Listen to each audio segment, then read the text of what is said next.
የሶስት ቀን አራስ ባለቤቱን ደብድቦ የገደለው ግለሰብ 14 ዓመት ጽኑ እስራት እንደተፈረደበት ተገልጿል። በበደሌ ዞን ጫዋቃ ወረዳ ነዋሪ የሆነው እዩቢ ሰይድ ይባላል። የ35 ዓመት ወጣት ሲሆን ባለቤቱ ዘኪያ ትባላለች።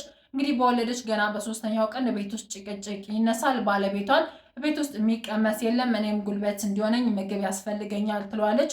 እሱም ተነስቶ ከቤት ለመውጣት ይሞክራል። እሷም ታዲያ አናግረኝ እንጂ ስትለው እሺ አሟላለሁ ይላታል። ተጨማሪ ንግግር ትናገራለች።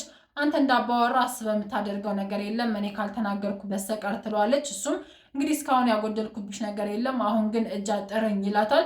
እሷም ተጨማሪ ንግግር ትናገራለች። ካንተ ጋር የተገናኘሁበት ቀን ስትለው በንዴት እንግዲህ ተነስቶ በተኛችበት አፍንጫዋን ደጋግሞ በቦክስ በመደብደቡ ሕይወቷ እንዲያልፍ ያደርጋል። እሱም ከአካባቢው ይሰወራል። ታዲያ በነጋታው ምግብ ይዘው እሷን ለመጠየቅ የሚሄዱ ጎረቤቶች ያገኟታል ሙታ ማለት ነው። እንግዲህ ለፖሊስም ሪፖርት ያደርጋሉ። ፖሊስም ባደረገው ክትትል ኢዮቤን በቁጥጥር ስር አውሎ ታዲያ ጥር 6 ቀን በዋለ ችሎት በ14 ዓመት ጽኑ እስራት እንደተፈረደበትም ተገልጿል።